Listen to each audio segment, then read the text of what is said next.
Assalamualaikum. Hari ini kami akan membentangkan mengenai tabaruk dengan peninggalan Nabi Muhammad menurut majoriti Aswaja dan juga minoriti Aswaja. Berikut merupakan ahli kumpulan kami pada hari ini. Assalamualaikum warahmatullahi wabarakatuh. Pada pembentangan ini, kami akan membahaskan berkenaan dengan tajuk tabaruk dengan peninggalan Nabi Muhammad SAW menurut majoriti dan minoriti Ahli Sunnah wal Jamaah. Apa itu tabaruk? Tabaruk berasal daripada perkataan Arab iaitu barakah yang membawa maksud memohon keberkatan, kebaikan yang bertambah dan berterusan. Dari sudut istilah pula, tabaruk adalah usaha mengambil manfaat keberkatan daripada perkara yang mempunyai nilai istimewa di sisi Allah seperti para nabi, orang yang soleh, tempat yang diberkati ataupun peninggalan mereka. Secara ringkasnya, dalam kerangka Ahli Sunnah wal Jamaah, tabaruk ialah amalan meminta keberkatan hanya daripada Allah tetapi menggunakan wasilah yang dimuliakannya seperti Nabi Muhammad SAW, tempat suci dan orang soleh.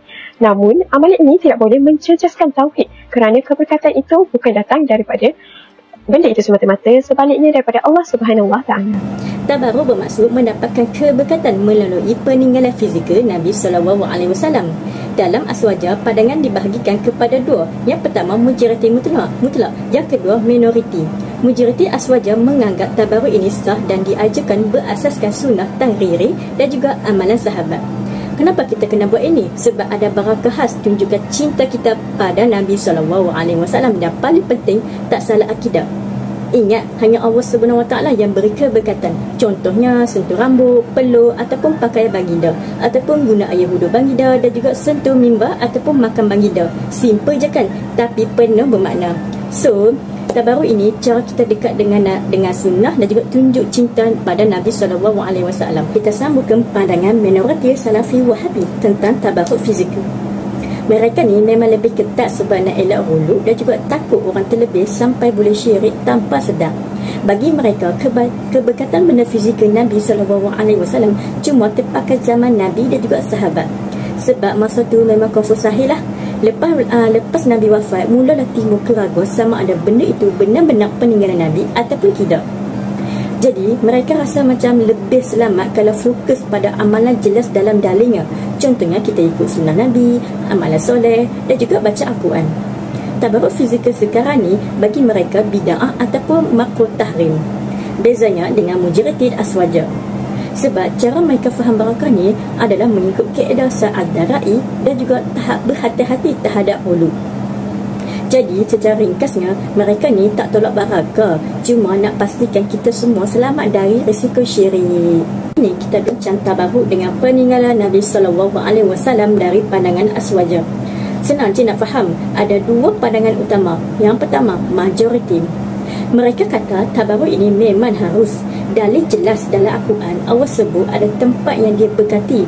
Jadi, kalau tempat pun boleh dapat barakah, peninggalan Nabi SAW lagilah layak.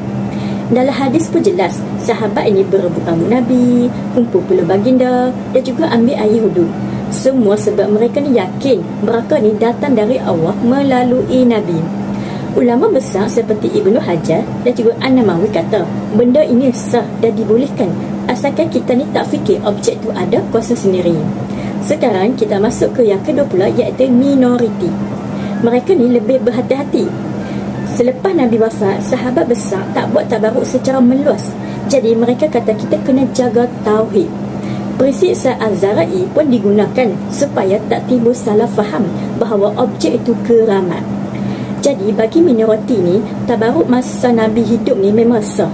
Tapi selepas baginda wafat ni, dia kena berhati-hati. Jadi bagi kedua-dua pandangan ni masih aswaja. Bezanya cuma tahap berhati-hati.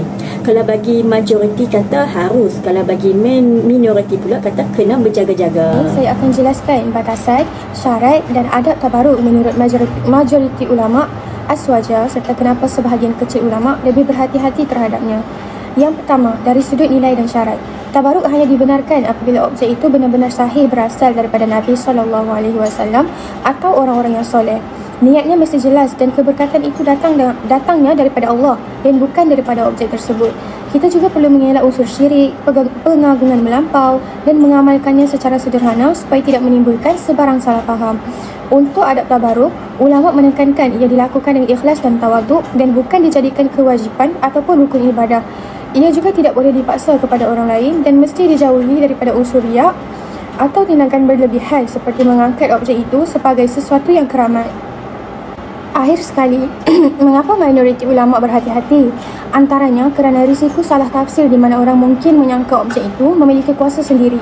Ada juga isu ketulinan peninggalan yang tidak jelas, penyalahgunaan secara komersial dan kebimbangan masyarakat yang menyamakan tabaruk dengan pemujaan yang boleh menjejaskan kefahaman tauhid. Secara kesimpulannya, tabaruk dibenarkan dengan syarat yang ketat, adab yang terjaga dan juga kefahaman akidah yang mengenai ulasan akhir melalui kajian tentang tabaruk dengan peninggalan Nabi SAW, kami dapat memahami bahawa amalan ini mempunyai nilai ibadah dan spiritual yang sangat besar. Tabaruk ni bukan bermaksud kita mengambil sesuatu yang diberkati semata-mata, tetapi juga merupakan suatu cara untuk kita mendekatkan diri kita kepada Allah melalui sesuatu yang dimuliakan olehnya, seperti rambut ataupun air wuduk Nabi SAW. Kami juga mendapati bahawa majoriti aswaja membenarkan amalan ini berdasarkan dalil sahih dan juga amalan sahabat. Manakala minoriti aswaja lebih menekankan aspek berhati-hati agar tidak menimbulkan salah faham yang boleh membawa kepada syirik maupun khurafat.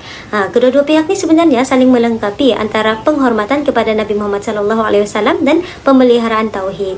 Malahan, melalui kajian ini juga kami sedar bahawa hukum agama tidak hanya dilihat pada boleh atau tidak, tetapi juga kita perlu fahami konteks sejarah, metodologi ulama dan niat pelaksanaannya. Menolak tabaruk secara keseluruhan boleh menyebabkan kita jauh daripada warisan salaf, manakala sikap berhati-hati ini memastikan agar kita tidak tersasar daripada syariat yang sebenar. Secara keseluruhannya, tabaruk ni adalah harus selagi niat kita ikhlas, adab dijaga dan tidak disalahertikan sebagai penyembahan kepada objek. Amalan ni sebenarnya memberi manfaat secara spiritual dan juga menyuburkan rasa cinta dan penghormatan kita kepada Nabi SAW, asalkan kita masih menjaga tauhid kita dan tidak menyalahertikan maksud sebenar bertabaruk. Sekian daripada kami. Assalamualaikum.